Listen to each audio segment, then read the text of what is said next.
hospital manung yaubaga ibohal hamungda yataduna leirami manakta changsilaga tapna kawi thaungamna pabung thaungamgi khonjal tabada ibohal haugatnaba honai pabung se nacha haugatpige thaungamna tapna ibohal bu haugatli ibohalna pakhatna hathu hathu hairei thaungam chalo nang ma masauthoi gi manakta chalo pabung ibohal table da leiriba che kolom du piu haibagi inge tawrai thaungam ngakchanana che kolom du pi kari no khara iraduna ibohalna che adu thaungam da pirei se sida chalo tindharanu thaungam chalo ibohalna pirakliba che du chauthoi gi leifamni thaungam thinthaba tawdana chauthoi gi leifam tamna chali chauthoi gi mayum yaubaga lekai mayamna chauthoi gi yumgi akoibada leirami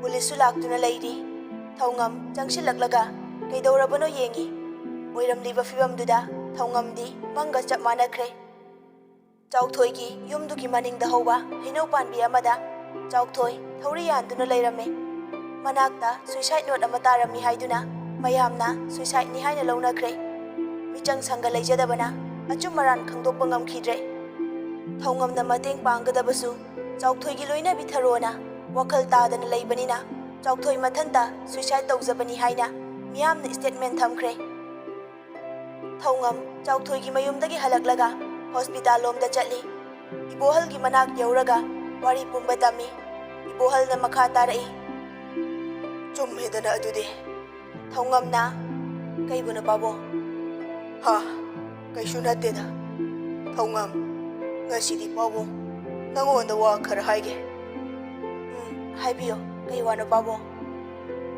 thaungam nangki pabung leikhirar madu nanggi dama khanbada khwai thawai wajkhibase nang ma chauthoi ni nangbu piklingai dagi hauna jackson na sena jarakpasu nang ma chauthoi ne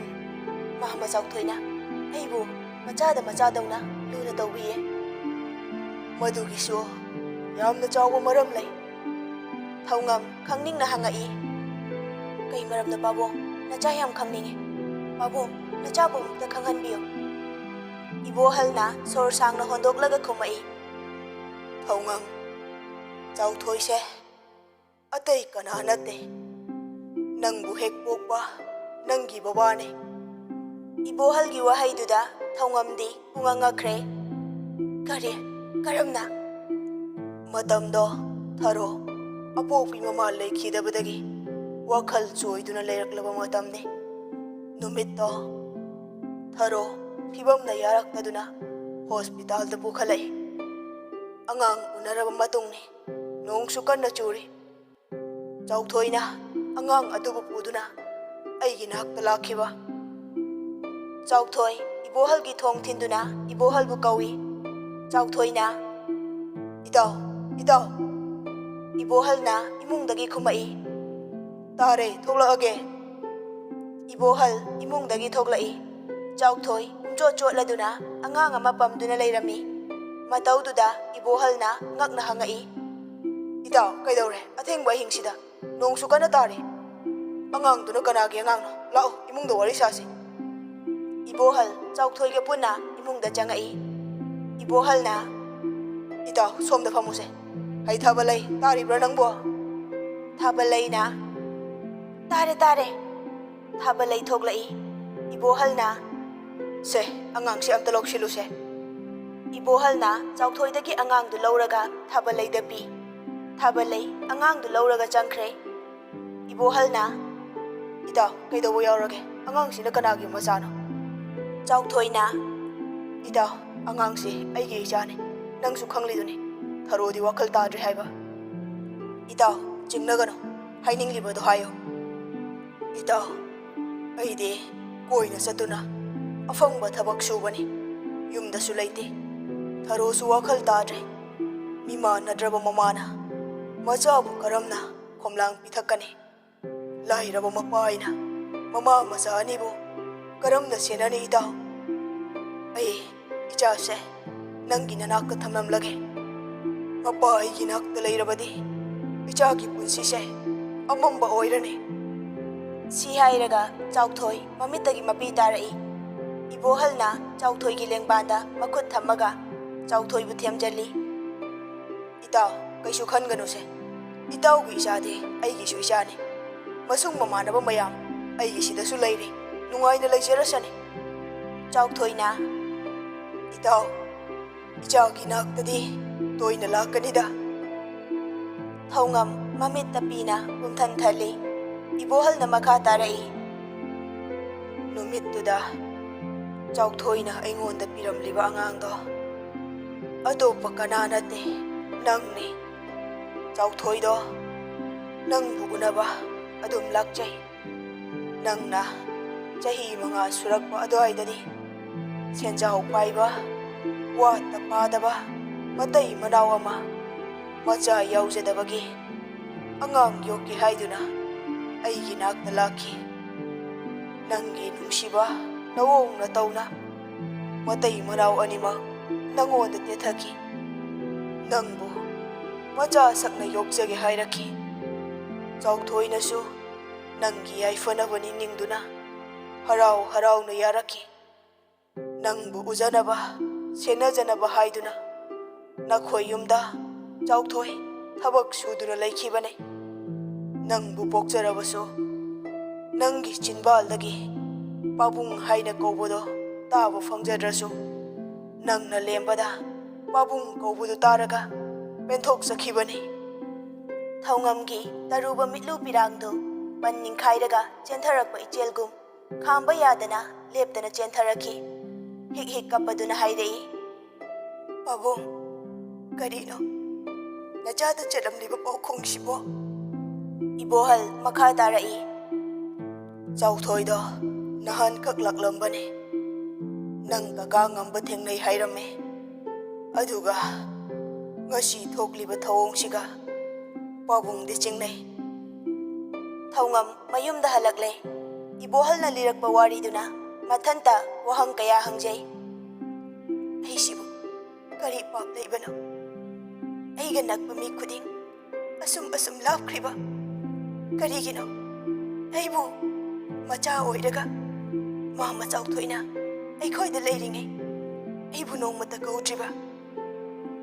ꯋꯥꯈꯜꯁꯤꯡ ꯑꯁꯤꯅ ꯊꯧꯉꯝ ꯃꯊꯟꯇ ꯋꯥꯖꯔꯤ꯫ ꯅꯣꯡꯃ ꯅꯤꯅꯤ ꯂꯩꯔꯒ ꯏꯕꯣꯍꯜ ꯍꯣꯁꯄꯤꯇꯥꯜꯗꯒꯤ discharge ꯇꯧꯔꯦ꯫ ꯁꯣꯝꯗꯅ ꯊꯧꯉꯝ school ꯁꯥꯕ ꯂꯣꯏꯅꯕ ꯀꯟꯅ ꯍꯣꯠꯅꯔꯤ꯫ ꯃꯉꯥꯜ ꯏꯟꯁꯄꯦꯛꯁꯟ ꯂꯥꯛꯇꯨꯅ ꯁꯥꯔꯤꯕ ꯁ꯭ꯀꯨꯜ ꯑꯗꯨꯕꯨ ꯌꯦꯡꯁꯤꯜꯂꯤ꯫ ꯀꯣꯏꯅ ꯁꯨꯝ ꯌꯦꯡꯉꯛꯄꯗ ꯃꯆꯨ ꯇꯥꯅ ꯁ꯭ꯀꯨꯜ ꯑꯗꯨ ꯁꯥꯔꯝꯕꯗꯨꯗ ꯉꯛꯄ ꯐꯥꯎꯏ꯫ ꯊꯧꯉꯝꯕꯨ ꯋꯥꯔꯤ ꯁꯥꯅꯅꯕ ꯀꯧꯔꯛꯎ ꯍꯥꯏꯅ ꯃꯤ ꯊꯥꯗꯨꯅ ꯀꯧꯍꯜꯂꯨꯏ꯫ ꯊꯧꯉꯝ ꯊꯕꯛ ꯇꯧꯕ ꯌꯥꯎꯔꯝꯕꯗꯒꯤ ꯃꯉꯥꯜꯒꯤ ꯃꯅꯥꯛꯇ ꯂꯥꯛꯏ꯫ ꯃꯉꯥꯜꯅ, ꯑꯣꯍꯣ, ꯂꯥꯛꯂꯕ꯭ꯔꯥ?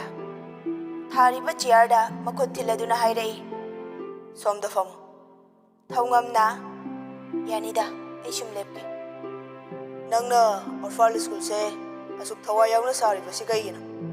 ꯅꯪꯁꯨ ꯑꯣꯔꯐꯥꯟ ꯑꯣꯏꯕꯒꯤꯔꯥ? ꯀꯩꯒꯤꯅꯣ ꯅꯪꯅ ꯃꯃꯥ ꯃꯄꯥ ꯂꯩꯇ꯭ꯔꯕ ꯃꯆꯥꯁꯤꯡꯒꯤ ꯋꯥꯕꯤꯔꯤꯕ? ꯃꯤꯑꯣꯏꯕꯒꯤ ꯃꯤꯅꯨꯡꯁꯤ ꯀꯥꯏꯗꯨꯔꯥ?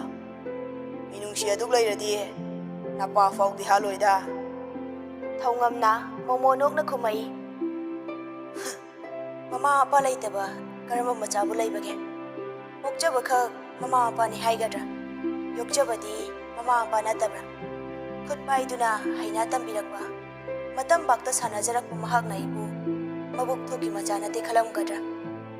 ꯑꯗꯨꯒ ꯁꯥꯔ, ꯑꯩ ꯑꯣꯔꯐꯥꯟ ꯑꯣꯏꯔꯦ ꯍꯥꯏꯗꯨꯅ ꯑꯣꯔꯐꯥꯟꯁꯤꯡꯒꯤ ꯌꯥꯏꯐꯅꯕ ꯍꯣꯠꯅꯒꯗꯕ ꯅꯠꯇꯦ꯫ ꯇꯥꯏꯕꯪꯕꯨ ꯁꯦꯝꯕꯤꯔꯤꯕ ꯃꯄꯨ ꯃꯥꯒꯤ ꯃꯐꯝꯗꯗꯤ ꯄꯨꯝꯅꯃꯛ ꯆꯞ ꯃꯥꯟꯅꯩ꯫ ꯑꯗꯨꯕꯨ ꯑꯣꯔꯐꯥꯟꯁꯤꯡꯒꯤꯗꯤ ꯁꯧꯒꯠꯄꯤꯅꯕ ꯌꯥꯝꯗꯦ꯫ ꯑꯗꯨꯒ ꯑꯃꯔꯣꯝꯗ ꯑꯩ ꯏꯁꯥ ꯑꯌꯣꯛꯄ ꯃꯆꯥ ꯑꯣꯏꯖꯔꯕꯁꯨ ꯏꯃꯥ ꯏꯄꯥꯅ ꯑꯌꯣꯛꯄꯅꯦ ꯍꯥꯏꯕꯒꯤ ꯃꯃꯤ ꯇꯥꯍꯜꯂꯛꯇꯦ, ꯏꯁꯥꯗꯁꯨ ꯐꯥꯎꯖꯔꯛꯇꯦ꯫ ꯑꯗꯨꯕꯨ ꯁꯥꯔꯒꯤ ꯋꯥꯍꯩꯁꯤꯡꯁꯤꯗꯤ ꯏꯐꯝꯗ ꯇꯦꯟꯁꯟ ꯑꯣꯏꯔꯔꯦ꯫ ꯂꯩꯕꯥꯛꯅ ꯃꯁꯛ ꯈꯪꯕ ꯑꯁꯨꯛ ꯋꯥꯡꯕ ꯐꯝ ꯄꯨꯔꯤꯕ ꯁꯣꯝꯅ ꯑꯗꯨꯈꯛꯅ ꯃꯤꯕꯨ ꯍꯟꯊꯅ ꯈꯜꯂꯝꯒꯅꯤ, ꯋꯥꯈꯜ ꯃꯆꯥ ꯆꯦꯜꯂꯝꯒꯅꯤ ꯍꯥꯏꯕ ꯑꯩꯗꯤ ꯍꯥꯟꯅ ꯈꯜꯂꯨꯗꯦ꯫ ꯐꯔꯦ, ꯏꯟꯁꯄꯦꯛꯁꯟ ꯐꯖꯅ ꯇꯧꯕꯤꯈꯣ꯫ ꯁꯤ ꯍꯥꯏꯔꯝꯂꯒ ꯊꯧꯉꯝ ꯃꯈꯨꯠ ꯈꯨꯕꯥꯝ ꯑꯅꯤ ꯂꯣꯟꯅꯗꯨꯅ ꯆꯠꯈ꯭ꯔꯦ꯫ ꯃꯉꯥꯜ ꯃꯁꯥꯗ ꯅꯨꯡꯉꯥꯏꯇꯕ ꯑꯃ ꯐꯥꯎꯔꯛꯄꯒꯨꯝ ꯇꯧꯅ ꯂꯦꯞꯇꯨꯅ ꯂꯩꯍꯧꯏ꯫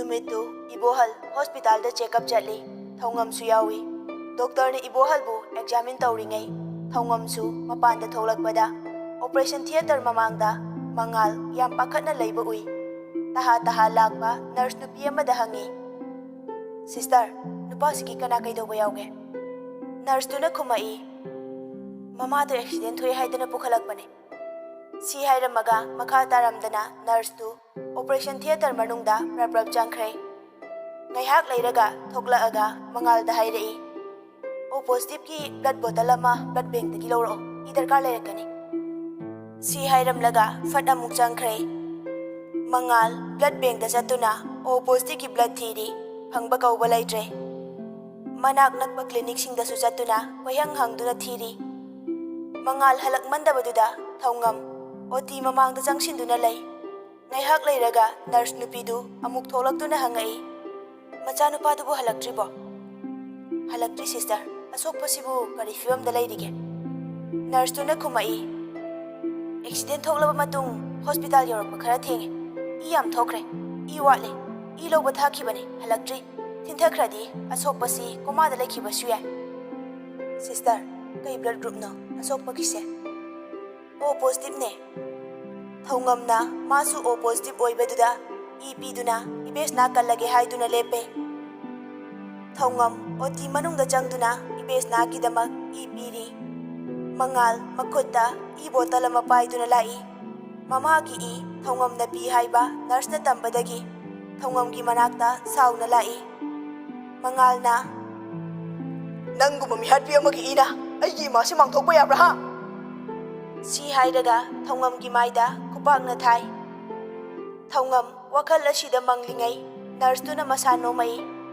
थौंगम खंगबै लाक्बै हाइरई सिस्टर इदोइ पिजगे नर्स तुना अदुदि लाओ मनुङ चंगसे नर्स तुना थौंगमबु ओती मनुङदा पुसिनखि ngaiak leiraga mangal thiba yaba thiruraga phangdraduna upai leita oti tamna kanna chelai mana yorakpada operation loiraga leirami manakta leidiba nurse amada hangi sister ngasai sida operation tawkhiba patient dudi operation loikre special ward ta thamkhrabane idudi nang lakmandabaduda nupi macha amana pire mangalna khangning na hangai ha kanana imagi nakta imabu senaduna lehobane mangal mamagi e pirba misaktu khangningba amaga loinana mamagi manakta khonglei thuna chatli mangal mamagi manakta changai mi ama changlakpagi sahum phangbada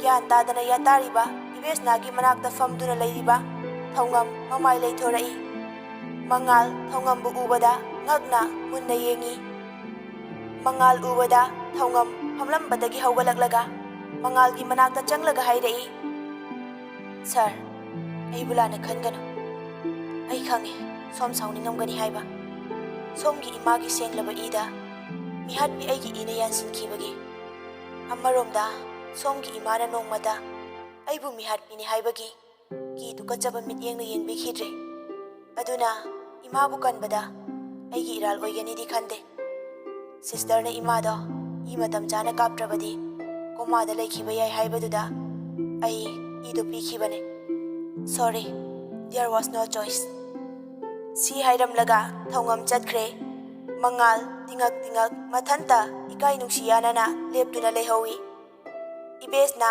kya laktuna mamit tapna pangthorai macha nupabu tapna kaurai ibes na ngan mama na kaurak patabada mangal mama gi nakta jangshili ibes na mamit tapli tapli pangthorak pada mami sami mangal bu ubadagi haugatya tawi mangal na mama gi nakta jangsilaga mama bu ngakladun hairei ma se hogat khino ngaiak potha kho ngan sum hipjin base ima waye ma doctor la kan da sauni hogat khino hainari ngai doctor round lai ibes na gi nakta changduna hangi ima hakchang kamai tawrage chikpa nawa fawbro hakchang di kai shu tawdre chikpa na basu fawdre ado ibungo ima si hogat paya khiroidra sum hipjin base Ima ware. Doktor-duna, Ima, ngasigidi warasu wana haugatbikino. Stage tawba yaukhibanina oishinba wani. Imase chang naina hidak pija pithak tawbiyo. Mangalna, Ahoy, phani. Doktor thokre. Mangalna, Ma, se, ngahak potharo. Mangal, mamagi nakanda famduna, mamagi makokta, tapna nanthaduna, mamabu sumi. Ngaihak leiraga, ibesna tumthakre. Mangal, masa mathanta khali. Karino, mihat bihaina. Mina ki tukachanaba. Tamthibagi saklo lauribi mahakna. Ngasi imagi punsi kallaribasibo. Aina ngangkiwa wahai watasingduga. Mana ngasi tawthorakliba mawongsingsiga. Mangal, thaungamna, hospitalda, mamada ibibagi, ngakpiyu haina haijarambadu, hanjin manada yaiduna leiri. Amuksu, mathanta khali. Ai, mangonda, ngakpiyo, lale haina haijabana farani. Adubo, karishu thoknadaba. Aigi imagi punsi kanbiriba mahakna. Matau karamna, mabu chawnuba yokliba mapabu hatliba. Tasengna mahakna, mapa halamgadra. Wahang kaya amana, mangalbu charangna hali. Mangal, hapta amamu, mamagi seba tauduna, hospitalda leire. Doktorna, yum hanba yare haiduna, discharge taure. Mayum hannaba, mama macha ani, pochai sing loisilli. Loisinna, wari sari. Mangalna, Ma, kaidorage? kainomta hangge. Hango, kaiwano. Thaina tokparoikiba thaungamdo ningsinglibra. Kaigino, nangna ma hangide. As, ma, ningsinglibra wado. Ibes nana, machanupagi matauda, lagnagi yauna, karemnana hairei. Mihat pido natro, kaidau ningsingoidoino. Ma, adumai hainuba. Mana mapado halamgani haiba, ma thajabra. Ngan, kaigino nangna, adu amo, ngasi na hongnana hangide. Ma, aigi wahangi paukum hana piyo. Mande, angangdugi mawong matauduna, adugumba thabak tawni thajade. Ado kaigino, nangna si hangide. Nangbu hanadi, mayam yadadaine. Yade. Ai mabu hana yam tukachawa faurame. Mihat pini haiduna hangoiba poklame. Handaksu aina mabu thina chaiki. Adubo Kaidoraba, se, imada hayo. Mangalna, hospitalda thokiba thaudoksing, amata sithadana, mamada tami. Ibesna na makha tarai. Oho, mihat piduki ido, imagi singlida chelabako. Imadi mihat pinedi hairoi ko nang. Ma, aina thaina haikiba singdugi laknaribra. Yare se, lao, yum chanaba taurasi. Wari gane, chatna sarasi. Mama macha punna hospital dagi mayumda halai. Mayum yaubaga mangalna mamabu samduna mamagi katamna pusinbiraklami. Mangalna, Ma, ngahak potharo. Mangal thokige tawi, ibesna na khami. Ngan, ngaiko. Kaidorage ma? Thaungamdo, ima amuktang unaninge. Hakchang su phagatribanina, yumsida nangna mabu, ima na unaninge haiduna, amukta purao. Hoi ma. Mangal, mamagi wahaida, wakal na pumbangna na thoklai. Thaungamgi contact number, inspection chatpada laurakhibadu khangningsinglai. Mangal, asa magaloinana, mobile lauthokduna call tawi. Ring di chali, adubu thaungam call di paikhalakte. Mangal, ngaihakti, call back torokpa ngairami. Tongmalaktabadagi, phone du table da thamamaga, masadu fresh oithoknaba washroom da changkhre. Washroom da leiringai, mangal gi phone da call laami. Mangal, washroom manungdagi taraduna kanna chenthorai. Call du paigi haiduna table dagi mobile du makhutna paikhatli. Mangal, mobile du paikhatuna yenglubadadi company ki call oirami. Kanna chenthoraklaga company ki call oirambaduda I karaduna call du kakhatli. Mangal na Tawradawne, khara maru oiba thabak oiradi. Mangal phone du thanamaga washroom da amuk changkhre. ꯋꯥꯁꯔꯨꯝꯗꯒꯤ ꯊꯣꯛꯂꯛꯄꯒ ꯊꯧꯉꯝ call back ꯇꯧꯔꯛꯏ꯫ ꯃꯉꯥꯜ ꯍꯔꯥꯎꯕꯣꯏ ꯄꯥꯈꯠꯄꯣꯏ ꯀꯣꯜꯗꯨ ꯄꯥꯏꯈꯠꯂꯤ꯫ Hello? ꯊꯧꯉꯝꯅ "hello, ꯀꯅꯥ ꯑꯣꯏꯕꯤꯔꯕꯅꯣ? ꯁꯤ ꯅꯝꯕꯔꯁꯤꯗꯒꯤ ꯃꯤꯁ call ꯂꯩꯔꯝꯃꯤ, ꯑꯩ ꯇꯥꯖꯍꯧꯗ꯭ꯔꯦ." ꯑꯩ ꯃꯉꯥꯜꯅꯦ. ꯉꯁꯥꯏ ꯋꯥꯏ ꯀꯣꯜ ꯇꯧꯖꯔꯝꯕꯅꯦ. ꯑꯣꯍꯣ, ꯀꯩ ꯃꯇꯥꯡꯒꯤ? ꯏꯟꯁꯄꯦꯛꯁꯟ ꯂꯥꯛꯀꯗꯕ ꯑꯣꯏꯕꯤꯔꯕ꯭ꯔꯥ? ꯅꯠꯇ꯭ꯔꯒ ꯀ꯭ꯋꯥꯂꯤꯇꯤ ꯐꯠꯇꯦꯅ ꯀꯝꯄ꯭ꯂꯦꯟ ꯂꯥꯛꯄ꯭ꯔꯥ? ꯑꯁꯦꯡꯕ ꯑꯗꯨꯝ ꯍꯥꯏꯕꯤꯔꯣ, ꯑꯩ ꯐꯅꯕ ꯍꯣꯠꯅꯖꯒꯦ꯫ ꯃꯉꯥꯜ ꯊꯧꯉꯝꯒꯤ ꯋꯥꯍꯩꯗ ꯏꯀꯥꯏꯕ ꯐꯥꯎꯏ꯫ ꯍꯥꯏꯅꯤꯡꯕ ꯋꯥ ꯍꯥꯏꯕ ꯉꯝꯗ ꯂꯂꯠ ꯂꯥꯎꯅ ꯈꯨꯝꯃꯛꯏ꯫ ꯍꯣꯏ, ꯅꯠꯇꯦ. ꯂꯣꯏ ꯁꯣꯏꯔꯦ. ꯃꯉꯥꯜꯒꯤ ꯑꯁꯤꯒꯨꯝꯕ ꯃꯑꯣꯡ ꯃꯇꯧ ꯑꯃꯨꯛꯇ ꯎꯗ꯭ꯔꯤꯕꯅꯤꯅ ꯊꯧꯉꯝꯅ ꯏꯉꯛ ꯉꯛꯅ ꯍꯪꯉꯛꯏ꯫ "ꯀꯩꯕꯣ?" ꯀꯩꯁꯨ ꯅꯠꯇꯦ, ꯌꯥꯔꯅꯤ. ꯍꯌꯦꯡ ꯂꯥꯛꯄꯗ ꯑꯣꯏ ꯍꯥꯏꯔꯒꯦ." ꯁꯤ ꯍꯥꯏꯔꯒ ꯃꯉꯥꯜ ꯀꯣꯜ ꯀꯛꯈ꯭ꯔꯦ꯫ ꯊꯧꯉꯝꯅ ꯃꯊꯟꯇ ꯍꯥꯏꯖꯍꯧꯏ꯫ "ꯀꯩꯅꯣ ꯁꯤ ꯃꯤꯁꯤꯕꯣ? ꯉꯥꯎꯕꯨ ꯉꯥꯎꯕ꯭ꯔꯥ ꯁꯤꯕꯣ? ꯑꯃꯨꯛꯅ ꯏꯁꯧ ꯄꯪꯂꯥꯡ ꯂꯥꯡꯉꯤ, ꯑꯃꯨꯛꯅ ꯑꯃꯨꯛ ꯇꯞꯄꯦ. ꯑꯗꯣ ꯉꯁꯤꯗꯤ ꯅꯍꯥꯟꯈꯩꯒ ꯏꯃꯥꯟ ꯃꯥꯟꯅꯗꯦ. ꯀꯩꯗꯧꯕ ꯌꯥꯎꯖꯥꯠꯅꯣ? ꯃꯈꯣꯏ ꯏꯃꯥ ꯅꯥꯕꯗꯨꯗꯤ ꯈꯔ ꯐꯔꯕ ꯖꯥꯠꯂꯥ?" ꯁꯣꯝꯗꯅ ꯃꯉꯥꯜ ꯊꯧꯉꯝꯗ ꯋꯥꯍꯩ ꯑꯃ ꯐꯥꯎꯕ ꯍꯥꯏꯕ ꯉꯝꯍꯧꯗꯕꯒꯤ ꯇꯛꯁꯤ ꯁꯣꯟꯖꯔꯤ꯫ ꯃꯁꯥꯅ ꯃꯁꯥꯗ ꯍꯥꯏꯖꯩ꯫ "ꯅꯍꯥꯟ ꯀꯩꯗꯧꯔꯦ ꯍꯥꯏꯕꯅꯣꯅ? ꯌꯥꯝ ꯑꯣꯜꯂꯝꯃꯦ. ꯅꯨꯄꯤ ꯐ꯭ꯂꯔꯠ ꯇꯧꯕꯗ ꯔꯦꯀꯣꯔꯗ ꯂꯩꯔꯛꯄ ꯅꯪꯅ ꯉꯁꯤ ꯅꯨꯄꯤ ꯃꯆꯥꯁꯤꯗ ꯋꯥꯍꯩ ꯑꯃ ꯐꯥꯎꯕ ꯍꯥꯏꯕ ꯉꯝꯍꯧꯗ꯭ꯔꯤ ꯀꯩꯒꯤꯅꯣ? ꯐꯔꯦ, ꯍꯌꯦꯡ ꯑꯣꯏꯅ ꯐꯖꯅ ꯋꯥꯔꯤ ꯁꯥꯔꯒꯦ. ꯀꯩꯅꯣ ꯃꯣꯏꯅꯗꯤ ꯈꯜꯂꯝꯃꯅꯤ ꯇꯧꯔꯤꯁꯦ." ꯅꯣꯡꯉꯥꯜꯂꯦ ꯃꯉꯥꯜ ꯃꯃꯥ ꯍꯤꯗꯥꯛ ꯆꯥꯍꯜꯂꯤ꯫ "ꯃꯥ, ꯍꯤꯗꯥꯛꯁꯦ ꯊꯛꯆꯤꯟꯁꯦ." ꯍꯤꯗꯥꯛꯇꯨ ꯃꯥꯅ ꯏꯜꯂꯗꯨꯅ ꯄꯤꯊꯛꯂꯒ ꯃꯈꯥ ꯇꯥꯔꯛꯏ꯫ "ꯃꯥ, ꯉꯁꯤꯗꯤ ꯊꯕꯛ ꯉꯟꯅ ꯆꯠꯀꯦ. ꯊꯧꯉꯝꯁꯨ ꯋꯥꯔꯤ ꯁꯥꯔꯛꯀꯦ. ꯅꯍꯥꯟꯁꯨ ꯍꯣꯁꯄꯤꯇꯥꯜꯗ ꯑꯩ ꯋꯥꯍꯩ ꯑꯃꯐꯥꯎ ꯍꯥꯏꯍꯧꯗ꯭ꯔꯦ." "ꯌꯥꯔꯗꯤ ꯌꯨꯝꯗ ꯑꯃꯨꯛꯇ ꯀꯣꯏꯊꯣꯔꯛꯅꯕ ꯍꯥꯏꯌꯨ. ꯉꯁꯤ ꯑꯣꯏꯔꯁꯨ ꯏꯃꯥꯅ ꯎꯅꯅꯤꯡꯉꯤ ꯍꯥꯏꯅ ꯇꯝꯃꯨ." "ꯍꯣꯏ ꯃꯥ, ꯍꯥꯏꯒꯦ. ꯑꯗꯣ ꯑꯩ ꯆꯠꯅꯕ ꯊꯧꯔꯥꯡ ꯇꯧꯔꯨꯈꯤꯒꯦ." "ꯍꯣꯏ ꯍꯣꯏ, ꯂꯣꯏꯁꯤꯟꯖꯔꯨꯔꯣ." ꯃꯉꯥꯜ ꯃꯐꯤ ꯍꯣꯡꯂꯒ ꯃꯃꯥꯒꯤ ꯅꯥꯛꯇ ꯆꯪꯉꯛꯏ꯫ "ꯃꯥ, ꯁꯦ ꯃꯅꯝ ꯅꯝꯃꯣ." ꯏꯕꯦꯁꯅꯥꯅ ꯃꯆꯥꯕꯨ ꯃꯅꯝ ꯅꯝꯕꯤ꯫ "ꯐꯖꯅ ꯆꯠꯂꯨꯀꯣ, ꯒꯥꯔꯤꯒꯗꯣ ꯌꯦꯡꯉꯒ ꯅꯤꯡꯊꯤꯅ ꯊꯧꯀꯣ." "ꯍꯣꯏ ꯃꯥ, ꯃꯥꯁꯨ ꯐꯖꯅ ꯂꯩꯔꯝꯃꯣ. ꯍꯤꯗꯥꯛ ꯆꯥꯕ ꯀꯥꯎꯅꯤꯀꯣ ꯃꯥ, ꯇꯦꯕꯜꯗ ꯂꯩꯍꯧꯕꯅꯦ."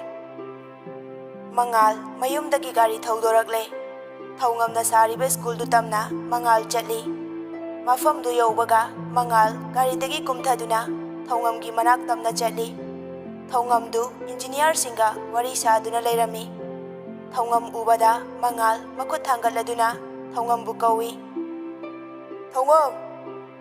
ꯊꯧꯉꯝꯅ ꯃꯥ ꯀꯧꯔꯛꯄꯗꯨꯗ ꯑꯣꯟꯊꯣꯔꯛꯏ꯫ ꯃꯉꯥꯜ ꯂꯦꯞꯇꯨꯅ ꯂꯩꯔꯝꯕꯗꯨꯗ ꯋꯥꯔꯤ ꯁꯥꯔꯤꯕꯗꯨꯗ ꯑꯃꯨꯛ ꯑꯣꯟꯁꯤꯜꯂꯗꯨꯅ ꯍꯥꯏꯔꯛꯏ꯫ "Excuse me."